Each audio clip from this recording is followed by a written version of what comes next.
Next జనరేషన్స్కి ఆ పేరుకి ఒక ఐడెంటిటీ ఇవ్వాలి, ఆ పేరుకి మనం ఒక కాంట్రిబ్యూషన్ ఉండాలి అన్నట్టు. సో నేను ఇవన్నీ విన్నప్పుడు నాకు మా అమ్మ నాన్న నాకు ఎంత చేశారో నాకు తెలుసు.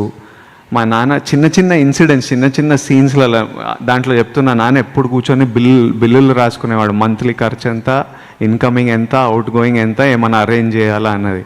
అది ప్రతి నెల అదే పని మీద ఉండేటోడు. సో ఇవన్నీ చూసినప్పుడు, సినిమాలో కూడా విన్నప్పుడు నాకు అది కనిపించి నాకు ఈ పేరు పెడదాము. For me also it's like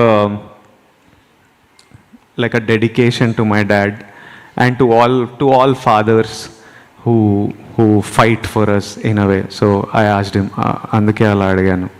okay, అంటే ఒక బ్యూటిఫుల్ కాంటెంట్ ఉంది. విజయ్ కరెక్ట్గా చెప్పలేకపోయాను, నేను రివీల్ చేసేస్తాను. అంటే మనకి ఇంటి పేరు అనేది మామూలుగా మనం ఏమనుకుంటాం, ఇప్పుడు ఆ ఇంటి పేరు ఎవర్రా అంటే ఆ ఇంటోళ్ళు అని అంటాం.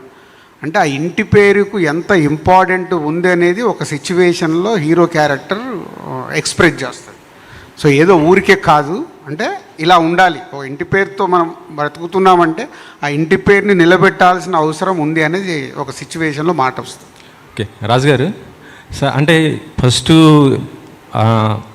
విజయ్ అండ్ బుజ్జి ఇల్లు మీ దగ్గరకు వచ్చి రాకముందు ఇది గీతా ఆర్ట్స్లో ఉంది స్టోరీ. అంటే ఈ స్టోరీ అండ్ వాళ్ళ డేట్స్ అక్కడ ఉన్నాయి, కానీ మీరు అనౌన్స్ చేశారు.